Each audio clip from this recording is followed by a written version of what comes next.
Ça nous donne un peu d'air cette victoire, mais on est capable de beaucoup de choses. On se l'est prouvé à nous-mêmes, au public, et c'est parfait. C'est une victoire qui fait beaucoup de bien aux handballeurs d'Angers-Noyant. Samedi, salle Jean-Bouin, l'équipe de Denis Tristan s'est remise dans le sens de la marche grâce à une victoire obtenue aux dépens de Nancy. Il faut dire qu'après une série de déconvenues, les Noyangevins avaient bien besoin de ce résultat. Et cette rencontre, ils vont l'entamer de la meilleure façon qui soit, en distançant très rapidement les Nancéens au score. 6-3 à la 8e minute de jeu, 13-6 à la 19e et 15-8 à la 25e.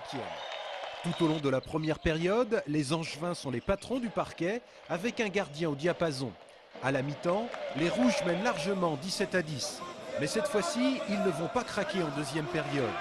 Même si les joueurs de l'Est vont bien tenter de revenir dans cette partie, ils ne pourront finalement rien faire contre la maîtrise angevine. Et c'est donc logiquement que les joueurs de Denis Tristan s'imposent 32-24 face à une équipe qui fait pourtant partie des favoris pour l'accession en D1. On a loupé quelques matchs, ça n'a pas voulu nous sourire. Par exemple, à Billière la semaine dernière, on mérite au moins le match nul. Là, ce soir, on a fait comme il fallait, en grand. Et j'espère que ça va être un match référence, que ça va lancer enfin notre saison. Au classement, les Angevins sont toujours en position délicate avant de rencontrer 2 fois de suite la formation de Saint-Cyr, actuel leader de ce championnat, le week-end prochain en Coupe de France et dans 15 jours en championnat.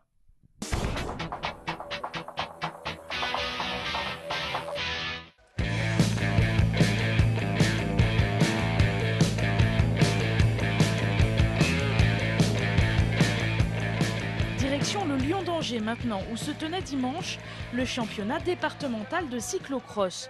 Une soixantaine de concurrents de différentes catégories se sont lancés sur cette boucle de 2 km 200 au relief varié.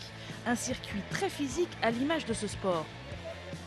Alors c'est une épreuve qui est très physique, qui se déroule donc sur un temps relativement court, même si pour les participants 1 heure ça peut paraître très long.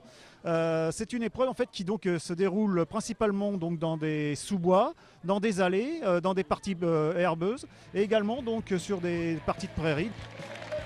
Et le gagnant de cette année en catégorie senior est le même que l'année dernière. Il s'appelle Pierre Fuseau et possède également un titre de vice-champion régional de VTT.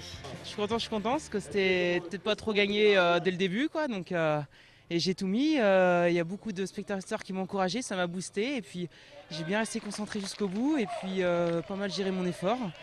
Et j'ai accéléré où ce qu'il fallait aussi, je pense. Et puis voilà, j'ai fait la différence. Donc je suis super heureux. Circuit assez bien, j'ai trouvé. Physique, parce que avec les deux petites parties à pied avec les planches, là, changement de rythme, ça faisait assez mal. Et puis quelques notions de technique un petit peu. Et puis des grands bouts droits où là, c'était assez dur. Donc là, il fallait mettre du braquet et il fallait pas fléchir, quoi. Pour le champion de Maine-et-Loire de cyclocross, rendez-vous début décembre à Aizenay en Vendée, où se tiendra le championnat régional.